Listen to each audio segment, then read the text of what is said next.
This GoPro is pretty cool. Hey, little stick. Hello everyone. My name's Daniel, and it's my pleasure today to talk to you about Mass as a form of prayer. Now, I have to really thank you all for being there to watch this video, and especially thanks to Fatty Elbaba at Sacred Heart for inviting me to give this talk. I'm really grateful for the opportunity to talk to you, because talking to young people really keeps me alive. I love adventures, and I find that young people are always adventurous, almost always. And one of the things about young people is that you know that there is more to life than what you experience right now. And that's why I'm here. I believe there's more to life than what I've experienced up to this point.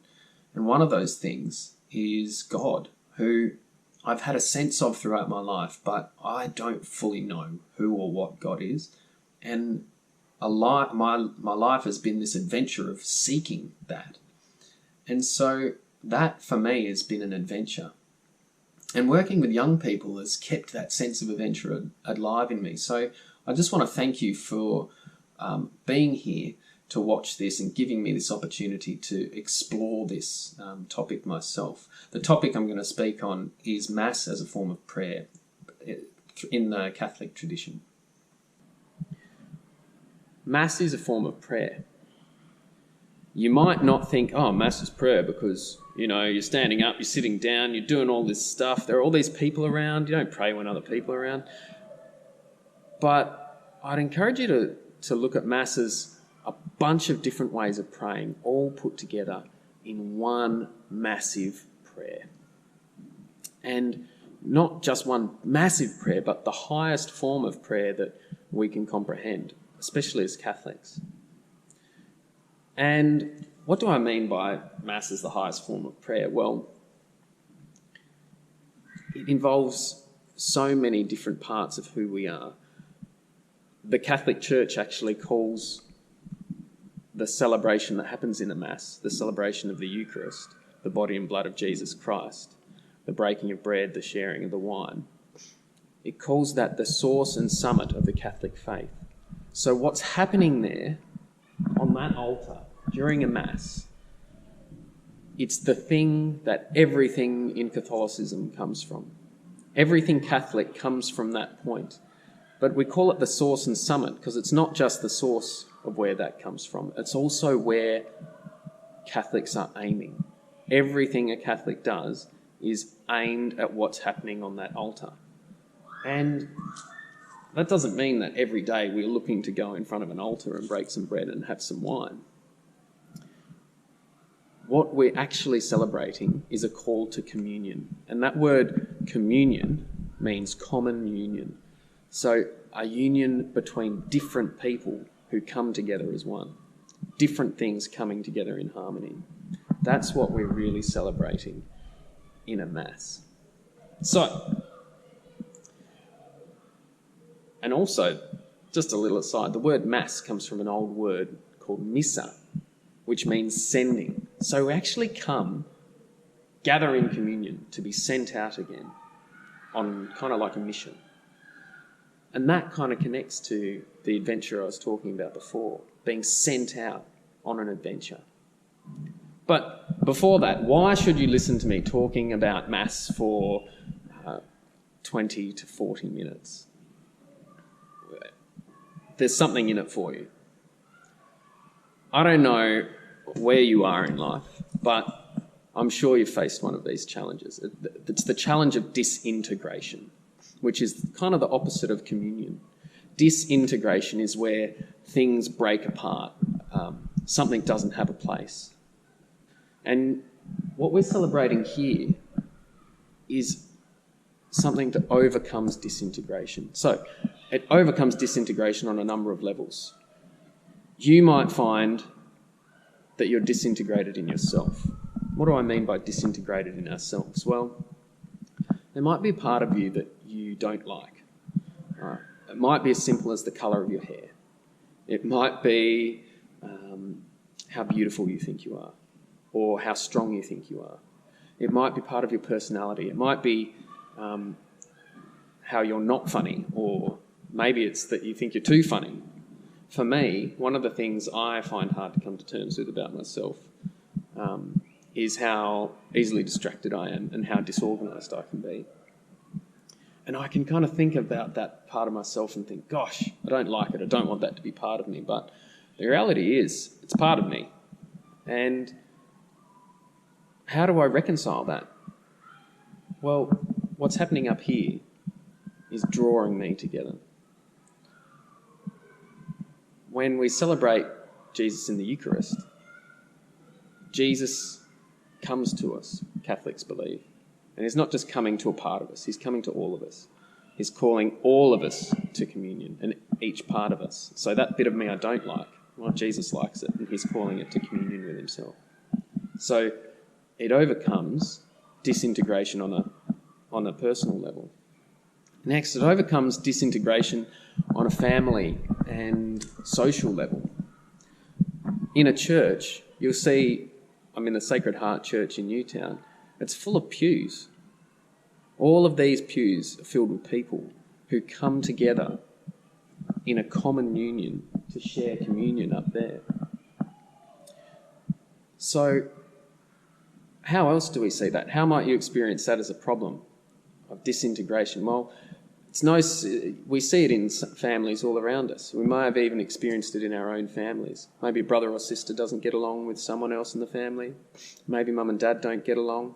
Maybe there's been some kind of separation. All of those are problems with communion. It's not happening. The Catholic Mass is a celebration of communion that draws different people together. It fills these pews up with different people who are coming together. And so it's trying to be, it's an antidote to that disintegration in some ways. We see it in other ways in our communities where, in our classes, there are some people that just don't fit in. They stick out. They're not integrated. They're not sharing in communion with the rest of us. At Mass, they're welcome. Everyone in the community gathered for Mass is welcome. You may see it in the poor on the street, the people who are unemployed. You may see it in the people that you just don't like, who they're not a part of your world and you don't want them to be. They're kind of disintegrated from you and you're disintegrated from them. Well, this is a place and an event in a Mass when you can come together. What else? It's also a communion of cultures. I've travelled around the world, as I said, and one of the places I went was Italy. And I didn't speak a lot of Italian. I could say hello and goodbye and can I please have a croissant? But I didn't understand their language. I didn't understand the things they did for fun.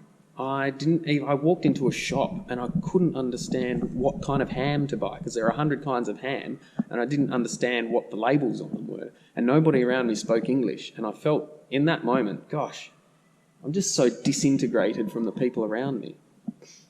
But I could go to Mass in Italy and it was the same. People were gathered around the bread and the wine. And it was the same as here in Australia. It was a common language. And I could be in communion with those people, even though our cultures were so different. And now we're seeing this more than ever, disintegration of cultures, because there are so many cultures, especially in our country, which come together in the same place. And if we're all disintegrated, then arguments and strife just naturally pop up. So in the Eucharist, one of the things that's happening is all these different people from different cultures are being drawn together in communion. This is something that overcomes even disintegration between cultures. It's also something that is bringing integration between people and the environment.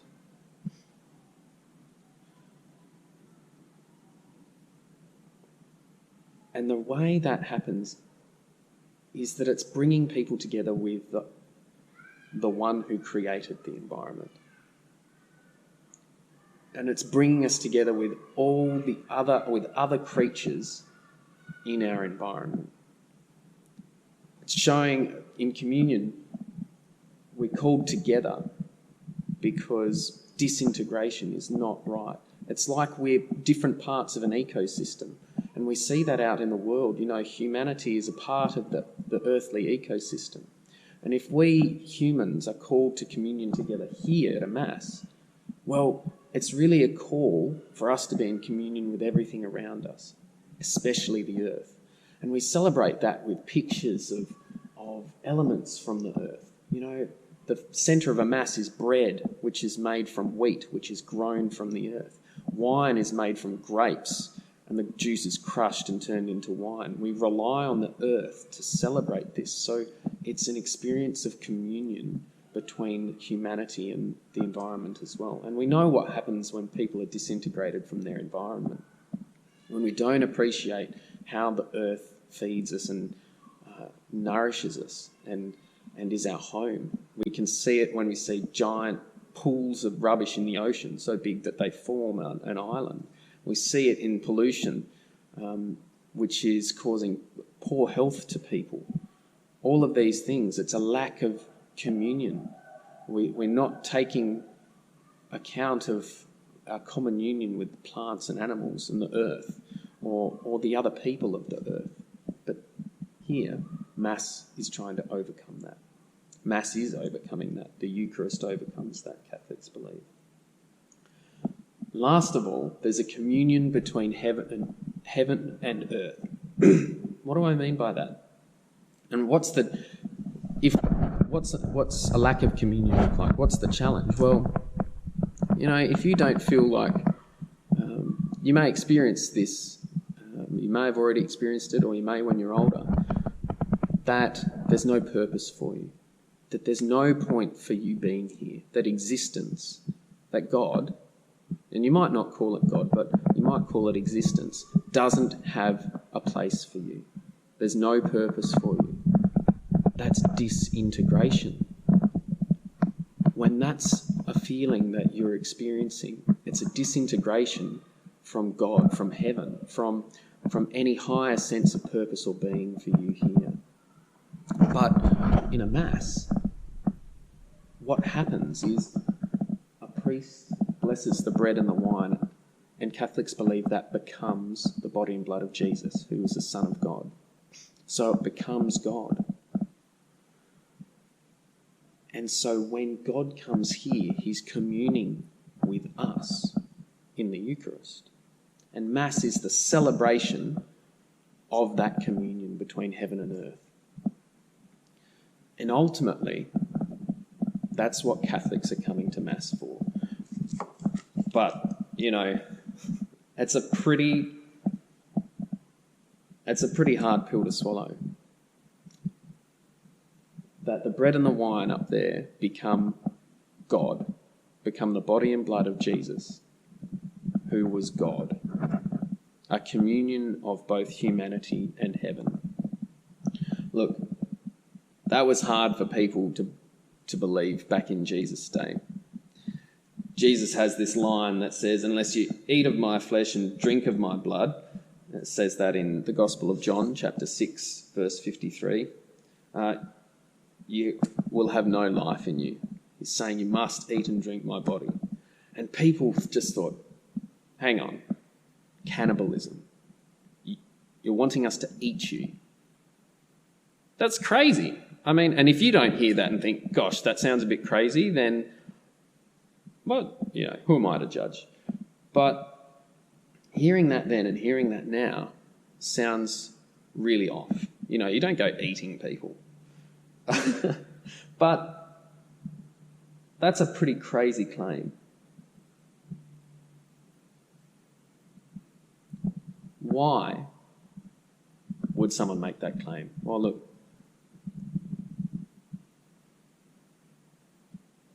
Jesus also said he was God. He was the Son of God. And if you just use your imagination for a moment, and if God was right in front of you and God said, eat me and drink me and you'll have life, well, that sounds a bit less crazy. Because in the end, Jesus is either who he said he was, option one, he's the Son of God. He's either crazy and a lunatic who just doesn't know what he was saying, or he was lying. He made up that claim, which makes him kind of evil, actually. So, I don't know, how do you make up your mind? Well, you look at the life of Jesus in the Gospels, and he spent his time healing people, feeding people, asking people to come and follow him. He asked his enemies to come and follow him. He stood up to people who made outcasts of others. Everything he did, he always said, come and be a part of the kingdom of God. Turn away from what you're doing that's causing disintegration and join my communion. Come and join the kingdom of heaven, the kingdom of my Father. Everything he did was calling people to communion. And so when he says, come and share a meal of me, of communion, well, that claim is just, it's echoed in every other bit of his life. Every bit of Jesus' life, everything he did and said called people to communion. So when he says, eat and drink of me, this is my body and blood, it doesn't sound that crazy anymore. Because you can see it echoed in the other places of his life. Just like people come to communion to have communion of self, to have communion with their family and others, to have communion with other cultures, and to have communion with the environment and with heaven. Jesus is saying that's what the Eucharist is. The reason that Jesus can say, eat my flesh and drink my blood, is because it's not just any ordinary bloke saying it. You know, as Catholics believe, it's God. And so, if God is calling us to communion, then it can reach into all of those different levels. It can reach in and draw us up. It can reach in and draw our families and friends and communities up. It can reach in and draw our cultures, different cultures together, and it can draw us into communion with the environment. And through all of that, into communion with God, with heaven.